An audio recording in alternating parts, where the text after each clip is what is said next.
You have probably never heard of this game, but if I ask you, what is the most forgotten Paradox game ever?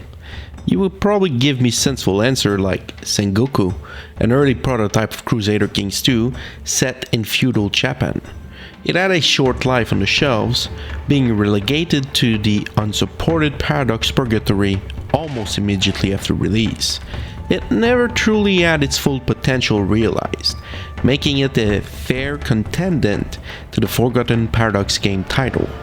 But there is a similar game a few years later, March of the Eagles, an early prototype of what will become Europa Universalis 4, but also a lot of the La Touche Agiode that was applied to the military side. The short life of the game being centered on the Napoleonic Wars made it hard to be expanded further, also beleaguered to the Paradox Purgatory. Prior to these two, there was also a flavored game, Europa Universalis Rome. This game went back into antiquity to live through the rise and rule of the great powers of the era. This one is slightly less forgotten ever since the release of the 2019 Imperator Rome. At least EU Rome did receive a real expansion pack, unlike IR, only getting 3 complete overhauls. Yet, both are now sitting in the Paradox Purgatory. Now, if we go back even further, we have older titles, like Europa Universalis Crown of the North, a spin-off of Europa Universalis 1. The game had a shallow scope on the Nordic world. It was also known as Sverige 3, the spiritual successor of the previous Sverikes. But even these games are pretty well known. There is an even rarer game than all of them. The reason I believe so is that there are no results for this game on YouTube. That's right, no one ever recorded footage of this game prior to this video. Also, any tier list of Paradox games or discussions about Paradox games never actually mentioned this one title.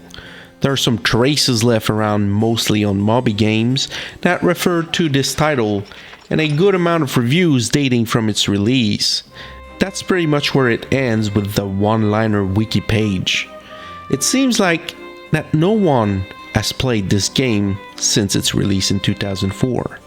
The game is Two Thrones, a game very similar to Europa Universalis Crown of the North, so much so that actually looking at the gameplay footage, it'll be hard to tell which one it is. The major difference here is we are playing in France and England. From a strange perspective, I'd add, the game is also set at the start of a little war called the 100 Years War. So yeah, I'll let you figure out how long this game goes for. Which, is alright, because believe me, you would not want to play 600 years in this game. You control the troops on an oversized main map interface that offers only 2 zoom levels, respectively called Too Close and Way Too Close. Time management is also very strange. Space does not pause time here, only the actual physical pause button does stop time, which is inconvenient because to set the speed you need to hold down Control and press the plus or minus on the numpad, because if you don't hold down the Control key while pressing the plus and minus, you just play around with both zoom levels. Economy is most basic here. Each provinces will have a city core and a trade center that both generate money each month, and they can be improved up to 10 times, giving you 4 gold per building per month. You also need to upgrade farms for more grain, and then you have the barracks, the castles, and the arbor, which all build better units for cheaper as they're upgraded. But there is a catch, as while you upgrade your buildings, you will also need to level your churches to allow for even better armies. The main strategy of the game appears to thrive for a quick initial peace with the opposing power, then spend some time building up your econ and army, as you have over 100 years to complete the scenario. Learning to press the pause button so you can play turn by turn at a fixed 8 months per minute speed is critical. The building gaming loop does suck though, as each province can only upgrade a building while producing a single unit, and there's no queuing, forcing you to spread out your levy over the provinces. Then you also have to group all the troops from all the provinces and press the M key to merge them in one unit because there's no rally points either. But that only works when you're also on your own land, because if you're sieging down the enemy, you cannot actually merge your units, which just make war management so much more complicated. There's also the fact that I can't figure out how to split out the units so I can take my mounted units and move them to safety during sieges, because apparently they don't help to do the siege, but they do still suffer attrition, and they're quite expensive too. The game also features a smaller scenario set in the War of the Roses, featuring the lovely English Civil War of 3 decades.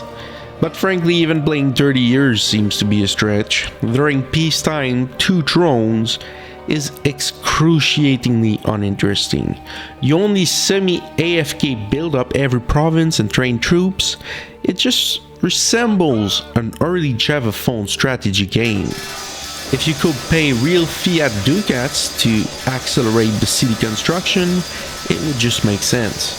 As for a perspective of running a virtual machine Windows XP to run this strangely acquired title, the game isn't really that worth it to play.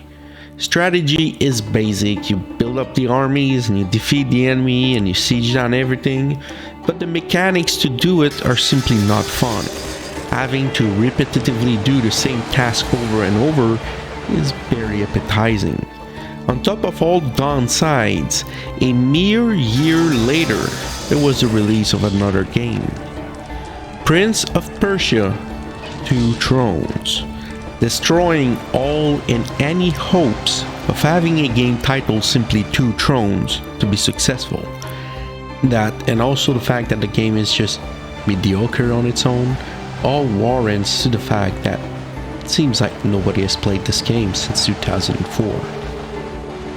Another very peculiar thing about this game is that there's simply no music, which at first I thought was due to the circumstances under which I became proprietor of this game, but then I found reviews on websites and even forum posts confirming that there's no music in the game, which is just odd because in the menu there's an actual setting to turn on or off the music, which I believe is probably just useless at this point. And then if we consider the entire package of 2 Thrones, we can quickly realize 2 Thrones is the Forgotten Paradox game.